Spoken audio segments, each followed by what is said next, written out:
willkommen zurück zum dritten Video-Tutorial für Code Red. Diesmal beschäftigen wir uns mit Befehlen, Aktionen und Reaktionen.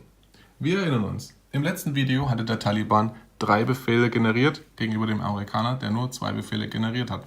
Der Taliban hat damit die Initiative errungen und ist in der Lage, das Spielgeschehen aktiv zu gestalten, während der Amerikaner zurzeit nur reagieren kann.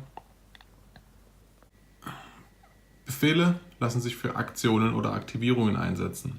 Aktionen sind dabei alle Tätigkeiten, die eine Einheit vollführt, auf die der Gegner reagieren kann. Aktivierungen sind solche Tätigkeiten, auf die der Gegner nicht reagieren kann.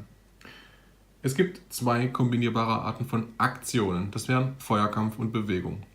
Das kombinierbar bedeutet in diesem Fall, dass sich Bewegung und Feuerkampf in beliebiger Reihenfolge in einer gemeinsamen Aktion durchführen lassen. Das bedeutet, ich kann eine Einheit erst zum Feuerkampf einleiten, befehlen und danach bewegen, sofern sie danach noch zur Bewegung in der Lage ist, oder sie kann sich zuerst bewegen, anschließend den Feuerkampf einleiten, oder sie verführt eine der beiden unabhängig von der anderen.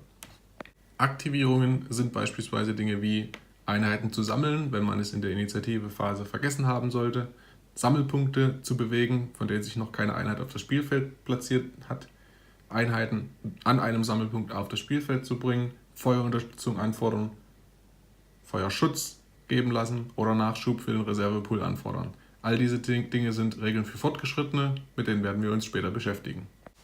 Unser Taliban-Spieler möchte nun einen seiner Befehle einsetzen, um eine Einheit Milizen, die sich hinter diesem Haus verbergen, zur Bewegung aufzufordern. Wie wir im ersten Video gelernt haben, sind Taliban irreguläre Einheiten. Das bedeutet, dieser Trupp hier muss testen, ob sie den Befehl entgegennimmt, da der Anführer sich nicht direkt dieser Gruppe angeschlossen hat. Wir schauen also, ob diese Einheit mit niedrigem Trainingslevel, das heißt mit -1 Abzug, den Befehl entgegennimmt.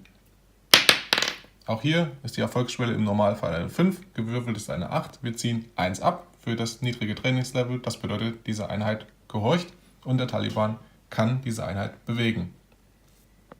Würde diese Bewegung innerhalb der Sichtlinie einer amerikanischen Einheit stattfinden, hätte der Amerikaner nun die Möglichkeit, diese Aktivierung zu unterbrechen, indem er einen seiner Befehlswürfel einsetzt, um eine Reaktion anzukündigen. Dies ist nicht der Fall, da wir hier dazwischen jede Menge sichtblockierendes Gelände haben.